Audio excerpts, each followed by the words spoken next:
नमस्कार दोस्तों, history hub 2.0 by Sunil sir के चैनल पे आप सभी का स्वागत है। और आज हम पढ़ेंगे इतिहास का एक बहुत ही रोचक टॉपिक, भारतीय पुरातात्विक स्थलों के रूप में कालीबंगा की बात करेंगे। आज हम कालीबंगा जो है, इसका जो शाब्दिक अर्थ है,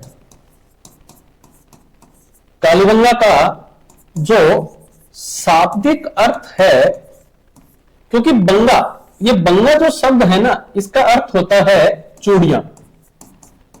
इसका शाब्दिक अर्थ होता है चूड़ियां, इसीलिए इस कालीबंगा का अर्थ है काले रंग की चूड़ियां। तो काले रंग की चूड़ियां मिली, इसीलिए इस स्थल को कालीबंगा नाम दिया गया। यह जो स्थल है, ये राजस्थान के हनुमानगढ़ जिले के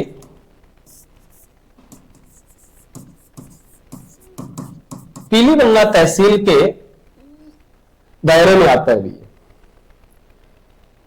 कालीबंगा जो सभ्यता स्थल है, ये घगर नदी के मुहाने पर स्थित है। कौन सी नदी के मुहाने पर है? घगर नदी के मुहाने पे है भी। घगर नदी के बाएं तट पे है भी।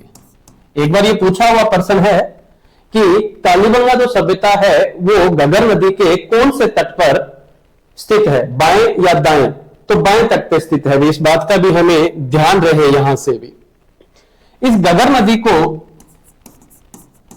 सरस्वती नदी भी कहते हैं हम, इसे दुस्वती नदी भी कहा जाता है भी। ध्यान रहे इस बात का भी। अब हम बात करें कि कालीबंगा की खोज। कालीबंगा की जो खोज है वो 1952-53 में अमलानंद घोष के द्वारा की गई थी। कालीबंगा की जो खोज है वो अमलानंद घोष के द्वारा की गई थी और इस स्थल का उत्खनन 1961 से लेकर 69 के बीच बी लाल, बृजवासी लाल व बी के थापर के द्वारा की गई थी। तो कालीबंगा का जो उत्खनन है वो 1961 से 69 के बीच बी लाल और बी के थापर के द्वारा किया गया था भी। लेकिन इस स्थल के बारे में सर्वप्रथम जो जानकारी है, सर्वप्रथम जो जानकारी है वो देने वाला जो व्यक्ति था उसका नाम है टेसीटोरी। एलपी टेसीटोरी के द्वारा सबसे पहले इस स्थल के बारे में हमें जानकारी दी गई थी। लेकिन इसकी जो खोज है वो 1952-53 में अमलानंद घोष के द्वारा की गई थी और इस स्थल का जो उत्खनन है वो बीके थापर व बीबी लाल के द्वारा किया गया था भी। अगर हम बात करें इसी कालीबंगा स्थल को डॉक्टर दशरथ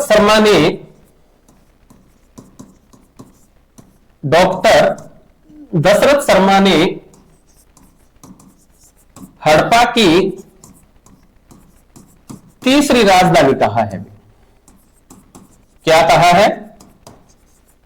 तीसरी राजधानी बताई है। यह प्रश्न काफी बार पूछा गया है बीआरपीसी के अंदर भी कि हड़प्पा को या हड़प्पा की तीसरी राजधानी माना जाता है तो कालीबंगा को। लेकिन ये कहा किसने था? तो डॉक्टर दशरथ शर्मा ने कहा था। इसे किसने कहा था? डॉक्टर दशरथ शर्मा ने कहा था इस चीज के बारे में। फिर ऐसा माना जाता है कि कालीबंगा जो सभ्यता है, कालीबंगा जो सभ्यता है, इसके कुल 5 स्तर हैं भी। कितने स्तर हैं इसके? 5। 1 2 3 4 5 मतलब कहने का अर्थ है पहला स्तर, दूसरा स्तर, तीसरी लेयर, चौथी लेयर, 5वीं लेयर। 5 स्तर के अंदर क्या है, ये सभ्यता हमें देखने को मिलती है।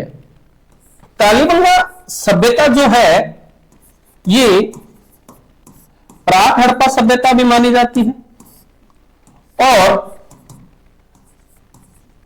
हड़प्पा कालीन सभ्यता भी मानी जाती है, क्योंकि इस कालीबंगा के पहले व दूसरे दो जो चरण हैं वो प्राक हड़प्पा के माने जाते हैं, तीसरा, चौथा और पांचवा ये हड़प्पा कालीन माने जाते हैं भी। तो कुल कितने स्तर हो गए? 5।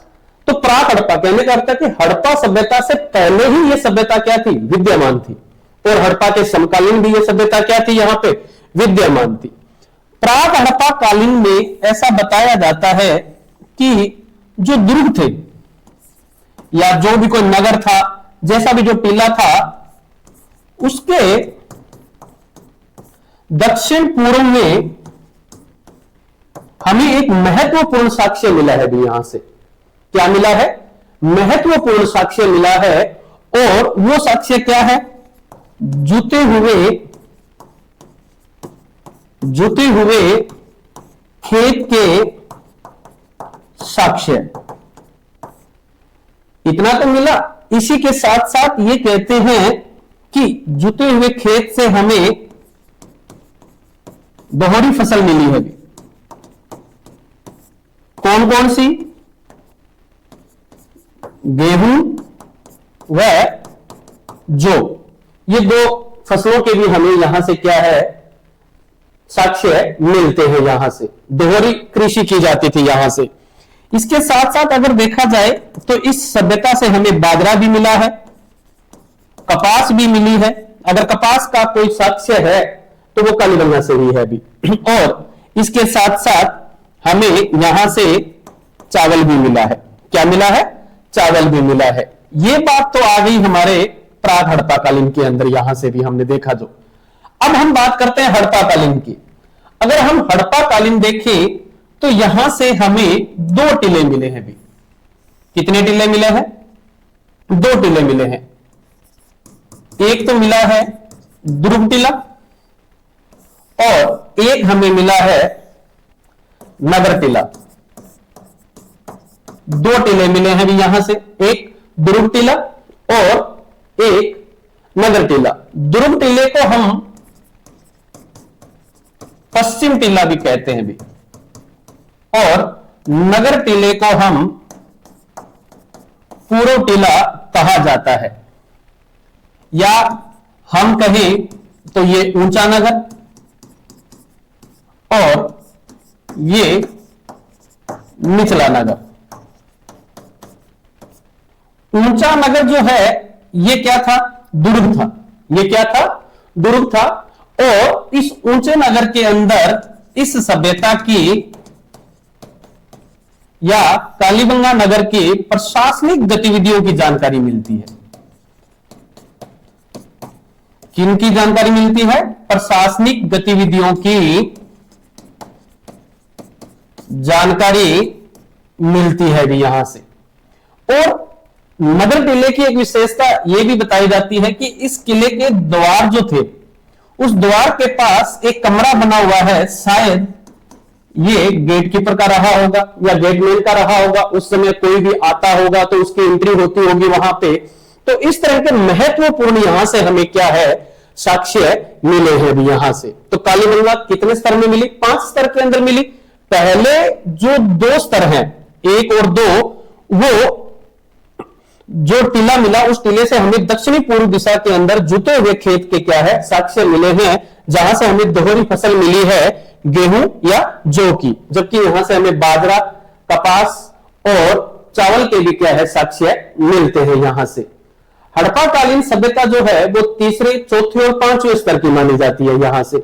उसमें ऐसा बताया जाता है कि यहां से हमें 2 तरह के टीले मिले। एक दुर्ग टीला, जिसको हम किस नाम से पढ़ते हैं? पश्चिम टीला के नाम से, और एक नगर टीला जो आम जन के लिए था, और वो पूर्व टीला कहलाया। दोनों ही जो नगर है ये रक्षा प्राचीर से घिरे हुए थे। किसी भी सभ्यता में ऐसा नहीं मिला है कालीबंगा ही एक ऐसी सभ्यता थी जहां नगर टीला और दुर्ग टीला दोनों को अलग अलग रक्षा प्राचीर से क्या है, कवर किया हुआ था यहां पे। अब हम आगे की बात करें तो ऐसा बताया जाता है कि दुर्ग टीले के पूर्व दिशा के अंदर सवाधान के साक्ष्य मिलते हैं। सवाधान अंतिम संस्कार के भी यहां से पूर्णतया आंशिक जो भी सवाधान थे उस समय में कबर के भी हमें यहां से साक्ष्य मिलते हैं, तो वो भी हम धीरे धीरे आगे बात करते जाएंगे। अब हम देखते हैं आगे की बात। तो ऐसा बताया जाता है कि जो ये कालीबंगा है, कालीबंगा एक गरीब बस्ती थी। कैसी बस्ती बताई जाती है? गरीब बस्ती बताई जाती है, दीनहीन बस्ती मान लो, क्योंकि यहां जितने भी हमें मकान मिले, यहां जितने भी हम चीजों की खोज हुई, तो उसमें बताया गया कि यहां जो मकान है वो कच्ची ईंटों के बने हुए थे, कच्ची ईंटों के बने हुए थे। लेकिन इनका जो फर्श है, मकानों का जो फर्श है वो अलंकृत ईंटों का बना हुआ है। कहने का अर्थ कि शायद यहां से कोई ईंट मिली होगी और उस ईंट के अंदर कोई कलाकारियां की होगी, फूल पत्तियों वाली। तो इस तरह से कहने का अर्थ है कि यहां के जो फर्श है वो हमें अलंकृत ईंटों से क्या है, सुसज्जित मिले हैं। लेकिन जो मकान है वो क्या है, कच्ची ईंटों के बने हुए थे। लेकिन इस कालीबंगा सभ्यता की जो मुख्य विशेषता थी, कालीबंगा सभ्यता की जो मुख्य विशेषता थी वो दो थी। एक सड़क और दूसरा नालियां। इस सभ्यता की ये दो मुख्य विशेषता मानी जाती है, किसकी? कालीबंगा की। क्योंकि सड़क जो है वो एक दूसरे को समकोण पर काटते हुए नजर आती है हमारे को। इसमें जो मुख्य सड़क है वो है 7.2, उसके बाद में 3.6 और उसके बाद 1.8 मीटर। ये सड़क के क्या थे? क्राइटेरिया थे। इसीलिए सड़क जो है वो शतरंज प्रणाली पे बनी हुई थी। और मोहनजोदड़ो के अंदर तो आती है ग्रिड पद्धति, अर्थात एक दूसरे को समतोल पे काटती हुई सड़कें जो है वो पूर्णतः सिंधु सभ्यता की विशेषता रही है। लेकिन कालीबंगा की भी वो क्या है, मुख्य विशेषता मानी जाती है। मुख्य जो सड़क थी वो 7.2 थी, फिर उससे जो गांव के अंदर आने वाली जो सड़क थी वो 3.6 थी, फिर जो घरों की ओर जो सड़कें डिवाइड होती थी वो 1.8 थी। इस तरह से कहने का अर्थ है कि उनके जो सड़कों का जो जाल था वो इतना सुसज्जित तरीके से था कि एक दूसरे को वो क्या है, समकोण पे काटती थी। अब देखो नालियां, नालियां जो है, क्योंकि हमने थोड़ी देर पहले क्या पढ़ा कि मकान जो है वो कच्ची ईंटों के बने हुए हैं, लेकिन कालीबंगा के अंदर जो नालियां हैं वो पक्की ईंटों की बनी हुई है, पक्की ईंटों की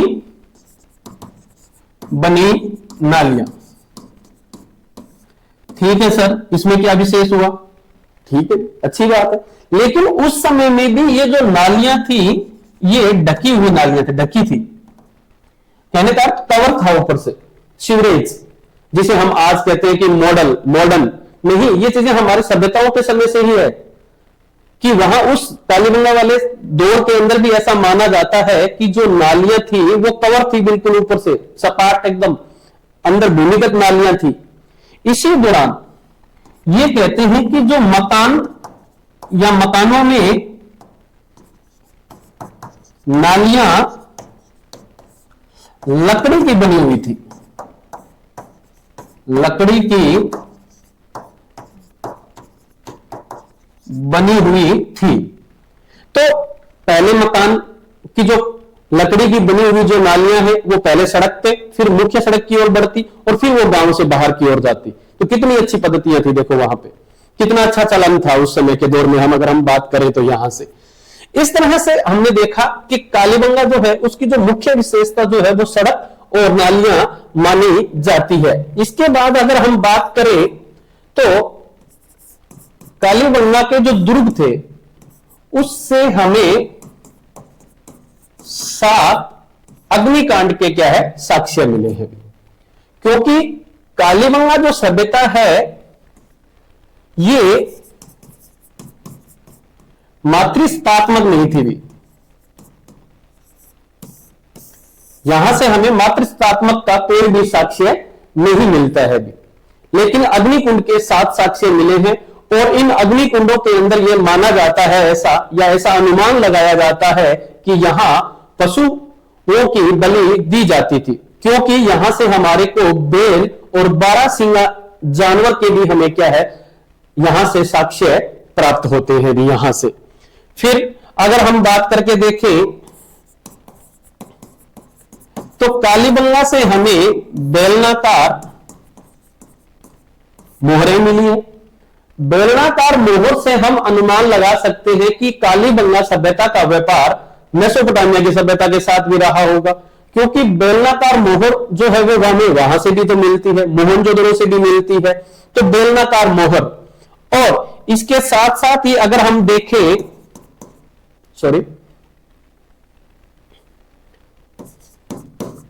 तोलने वाले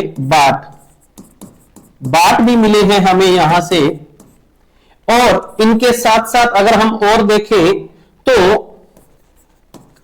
कालीबंगा सभ्यता का या कालीबंगा सभ्यता का मुख्य व्यवसाय, कालीबंगा सभ्यता का मुख्य व्यवसाय कृषि था। क्या था भी? कृषि था। मुख्य व्यवसाय क्या था? कृषि था। यहां के लोग पासे के खेल से भी क्या थे? अभिभूत थे, उनको जानकारी थी पासे के खेल से भी। और अगर हम देखें यहां से कि कालीबंगा से, तो कालीबंगा से हमें स्वास्तिक चिन्ह मिला है। कालीबंगा से हमें क्या मिला है? स्वास्तिक चिन्ह भी मिला है।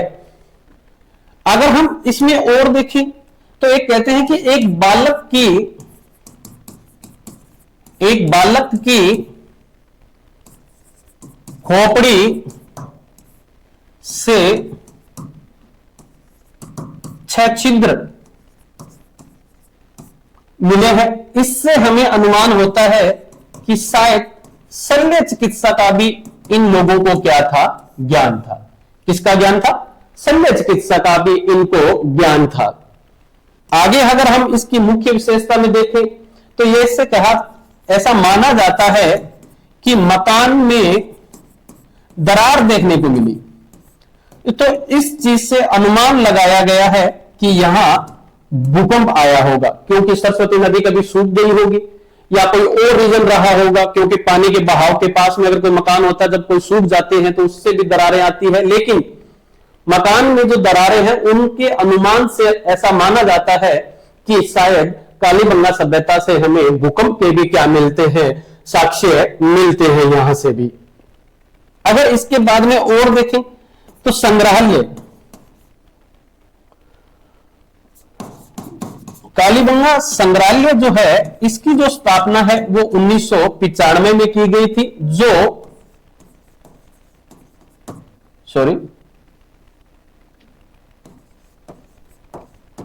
हनुमानगढ़ से 30 किलोमीटर दूर है और पीलीबंगा से मात्र 5 किलोमीटर दूर माना जाता है भी इसे। यहां पर भी हो गई भी बात। तो ये जो हमने आज जो पढ़ा वो कालीबंगा के बारे में पढ़ा और जानकारियां ली। तो धन्यवाद बहुत बहुत आप लोगों का देखने के लिए, और मेरे चैनल को सबसे ज्यादा सब्सक्राइब करें और शेयर करें। धन्यवाद।